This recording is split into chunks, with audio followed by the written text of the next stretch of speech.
Welcome to the Moved to Meditate podcast. I'm your host, Addie D. Hilster. This is a place for vibrant discussions about mindfulness, movement practices, and ways to find more balance and presence in daily life. Here you'll find resources to help you progress on your path, as well as insightful conversations with mindful movement, yoga, meditation, and Dharma teachers from a range of traditions.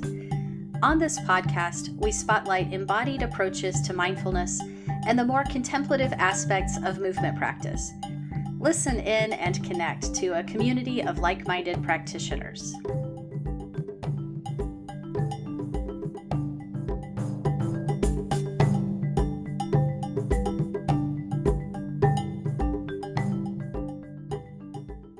Hello, everybody. Welcome to today's episode of the podcast. Thanks so much for being here. Today, I wanted to address something that comes up a lot. I've had a few conversations lately about this, so it's kind of been on my mind. And what I'm talking about is this really pervasive myth about what meditation is. And this might sound kind of basic, but I think it is important because believing this myth actually keeps people from even giving meditation a try. In essence, it shuts you down before you even start, and it leads to a lot of confusion about how to even attempt to practice. And I can think of a few myths about meditation, but the one I want to talk about is by far the most common, and it's that you need to get rid of your thoughts in order to meditate. Have you heard this? I'm hoping that if you have heard that myth, that you've also had someone tell you it's false. But here's the thing. Just having the myth busted probably isn't enough. You can know that you don't have to get rid of your thoughts to meditate, but what next? Then you need to know what to do with all those thoughts and how to go about your practice. Because it's not like you just have to sit there and suffer through all your thoughts and hope for the best. There are ways to work with the mind. So that is why we're going to talk today about mindfulness of thinking, how the thoughts fit into meditation practice, and what we can learn by observing those thoughts, as well as some techniques to try. And after you hear this episode, if you want some more support for your mindfulness practice, I would encourage you to check out the Moved to Meditate class library, which is an online catalog of mindful movement, yin yoga, and guided meditation practices that bring to life the things we talk about here on the podcast. There is a free tier to the library membership where 5 classes are offered each month. They're on a rotation, so you can try 5 different practices every month. You can learn more and sign up for your free library card on my website at movedtomeditate.yoga/class library. So, I hear this all the time. I can't meditate because my mind is too busy. Or, I tried meditation, but I couldn't stop thinking. If you have said that, you are not alone. And it's confusing, right? Because everyone suggests trying meditation because it can help you calm your mind. But then when you actually try to do it and you're immediately greeted with that busy mind, there's this big disconnect, right? Like, how is this even possible? We're tempted to think maybe meditation works for those people over there because their minds are not as wild as mine. One part of what's going on there might be just that when you pause and get quiet, you really start to notice how active the mind is. That can be kind of shocking. But don't worry, that is a very normal meditation experience. And it means your awareness is increasing. So it might not feel like it, but it kind of means the meditation's working. Because now you know how busy your mind is. And then the other part of the disconnect is that subtle or not so subtle belief that you just need to get rid of the thoughts. When we try to do that, we usually just give them more energy, or we get really tense and frustrated or more anxious, and we probably just start to feel like meditation doesn't work. The good news is that when we learn to work with thoughts more skillfully, it actually does lead to a calmer mind. In time, maybe not on day one. We can learn to improve our focus and concentration through relaxation and patient persistence. And by applying mindfulness to our thoughts, we can gradually shift our relationship to the thinking mind, which makes a huge difference. Most of us don't even realize that there could be another way of relating to thoughts because we are so stuck in them and defined by them. In the form of meditation that I practice and teach, which is insight meditation, aka mindfulness, thoughts are not considered to be a problem or an obstacle. In fact, paying attention to the mind and how it works is an essential part of this practice, going all the way back to the Buddha. In mindfulness meditation, literally everything can be our teacher. That is the beautiful thing about it. Literally everything can be included in our mindfulness practice, including our own annoying, busy thoughts. There's this beautiful metaphor that I love of the waterfall, and some teachers like to use this to explain what it means to be mindful of our thoughts. Because often our thought stream feels like this big, powerful waterfall. And if we're lost in our thoughts and we're identifying with all our thoughts, it's a lot like standing under that waterfall. At best, you're getting really soaked. But depending on how strong the force of that water is, you could be crushed or swept away. Water is that powerful. When we learn to be mindful of our thoughts, it's more like stepping back behind the waterfall. There's a safe little space where you can stand behind that rush of water, just one step back. Then you can actually observe it. You can see its power. Maybe you can harness its potential or figure out how to channel that water or simply appreciate its beauty. So we're actually not pushing the thoughts away or avoiding them. We're just giving ourselves some space to see them more clearly. Our minds are amazing. Really, we have such intelligence and creativity, and meditation is not trying to squash that. It's not anti-mind or anti-thoughts. But we do see that it helps to have perspective on our thoughts and to develop wise intentions and some discernment about which thoughts we want to feed into and which thoughts we want to act upon, and which thoughts we maybe don't want to give any more energy to. This is a few verses from the Dhammapada, which is an early Buddhist text. This translation is by Gil Fronsdal. The mind, hard to see, subtle, alighting where it wishes, the sage protects. The watched mind brings happiness. That's saying the mind is kind of slippery, right? It's really flighty. It's really easily influenced by things. So our learning to watch the mind is really protective and beneficial for us. Here's another pair of verses from the same text. Whatever an enemy may do to an enemy, or haters one to another, far worse is the harm from one's own wrongly directed mind. Neither mother nor father nor any relative can do one as much good as one's own well-directed mind. Our relationship to the thinking mind is powerful. Have you ever noticed how your own thoughts can be harmful or stressful? What does it mean to you to have a well-directed mind?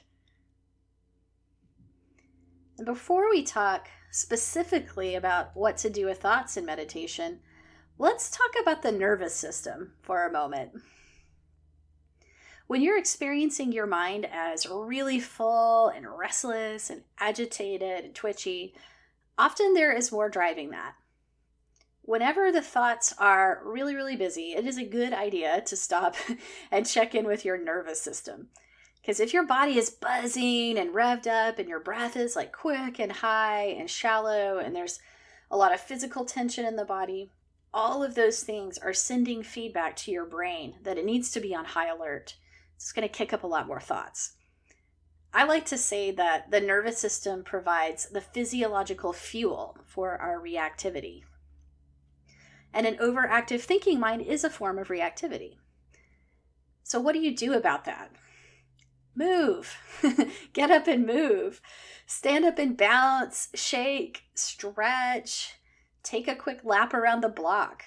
Go outside, take some calm breaths for 5 minutes, or do some simple mindful movement. Whatever it is that helps you release tension and encourage your nervous system to come out of fight flight. When you take a few minutes, especially to prepare yourself to meditate, it can help a lot with creating the conditions where your mind is not quite so stimulated. And often movement first before the stillness of meditation is the way to go. So now let's talk about some of the techniques you can try during meditation to work with your thoughts. I'll start with the basic concentration practice, which may be the most familiar. And this is where we practice letting go of or dropping the thoughts and coming back to the anchor that we've chosen for the meditation, like the breath or a mantra or metta phrases. When you do this with patience in a relaxed and non-judgmental way, often enough and over a long enough time, it does develop calm. You can train your mind to settle on your chosen anchor. And it can be a huge relief to just be tracking that one thing for a little while in your meditation, that one anchor, and letting go of all the noise. It helps us realize that so much of our thinking actually is just noise. A lot of our thoughts are thoughts we've thought before. A lot of them are kind of random. A lot of them do not need further attention. Have you noticed this? This technique, this basic concentration practice, just dropping the thoughts and coming back to the anchor, it works best when the thoughts aren't too terribly charged. Sometimes, if the thought or the topic of thought is more intense or more connected to a stronger pattern or identity or belief, you might need to try something else to work with it effectively. So keep listening. But this simple concentration practice is really good and foundational as a go-to method in our meditation life. Another maybe softer way of letting go of the grip of thoughts is working with the foreground-background concept. This is one I use a lot and I like to teach a lot. And I like it because I think it helps move us away from the idea that letting go or dropping the thought means that the thought has gone away. Like, now we're back to that old getting rid of thoughts notion, right? So this is more like letting it be rather than letting it go. So let me explain what I mean. If you consider that within your awareness, there's a foreground and a background, like right now, you have input coming in from different senses. Maybe sights, sounds, sensations, thoughts. But you're not focused on all of them, right? Probably not. You could put your attention primarily on the sound of me talking, and your breath would still be there, but probably in the background. Or you could shift most of your attention to your breath, really feeling it flow in and out. And let my voice be there, but more in the background as you take another breath or two. Just letting my voice be in the background. Breath in the foreground, sounds in the background. It's the same with thoughts. When we're meditating, we can choose an anchor, like the breath perhaps, and then a thought or a whole series of thoughts gets our attention. And we go, okay, thinking, and we bring the breath back into the foreground, just letting the thoughts do their thing in the background. They haven't gone away, we haven't gotten rid of them. We're just not really engaging with them because we're more engaged with the breath. So we're putting more of our attention with that chosen anchor, just letting the thoughts go in the background. I learned this on one of my first meditation retreats, and it helped me so much with some really painful thoughts that I had gotten stuck on in the middle of this retreat. What happened was that about halfway through the week, one of the teachers was giving his Dharma talk that night, and he told a story that happened to be really triggering for me. And having been in silence for a few days already, doing intensive practice, I was in this really sensitive place for that to hit really deeply. It set off a whole bunch of memories, a whole bunch of emotions, and I could barely sleep that night because I was so upset. It was kind of a mess. And I couldn't seem to get off of the topic. Fortunately, the next morning, I had a check-in already scheduled with one of the other teachers which is just part of the process. You have a check-in every few days in this kind of retreat. The teacher was Larry Yang, who is a wonderful meditation teacher. And I'm really grateful to him for teaching me this, because I told him what was going on, and he just was really kind, listened, and he said, you have a foreground and a background in your awareness. And he taught me that I might not be able to get rid of these thoughts because they were really strong and they were really bothering me, but I could still put my attention on other things while this kind of worked itself out in the background. It had my attention all night. It didn't need any more.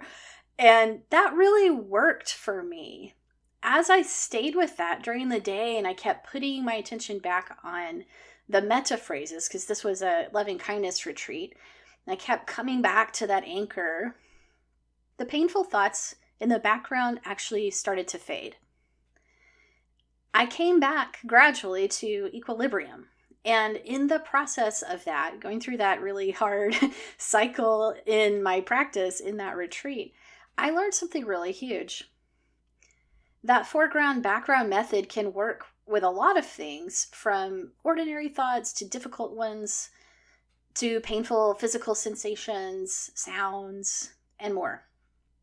I think it's quite natural, and I think we sort of do it intuitively, but it really helps to have it pointed out like Larry taught me, because then we can choose to work with it and we can pull it in when it's really needed. Okay, lastly, I want to touch on the practice of mindful investigation. And this is where mindfulness meditation really differs from other practices, because rather than sticking with the concentration technique or even the foreground background where we're coming back to the anchor, we shift gears here a bit. So here, thoughts themselves become the object of mindfulness as we look at them in the present moment. And that's really important, because that's the difference between being mindful of thoughts versus getting lost in all the content of the thoughts. And so in this kind of mindful investigation practice, instead of letting the thoughts go and returning back to the breath or whatever anchor, we actually turn the spotlight onto the thoughts for a while. So here are some of the things we can look for or notice as we turn our mindfulness towards the thoughts. We can look at the activity level of the mind and kind of ask ourselves, is the mind really busy right now? Or is it moving slowly? Does it feel calm? Are the thoughts fast, slow? What is that activity level like? That's a check-in I do a lot at the beginning of my movement practice as well. So I can see how the state of mind might affect the way I approach my movements. And we could also ask, are the thoughts that are coming in the form of words or images or both? Like, what kinds of thought forms are forming? Does the mind feel like it's really restless, jumping around?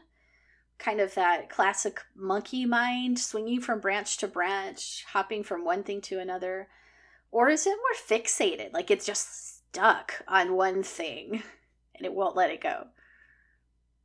Already this is helpful, because just noticing these kinds of characteristics of our thinking it's like that stepping back from the waterfall, right? Now we have a little more space and we're starting to observe things. We can also look at the feeling tone. Is there a dominant kind of feeling tone to the thoughts? And by feeling tone, that's a term that comes from the Buddhist term Vedana, which refers to it being pleasant, unpleasant, or neutral.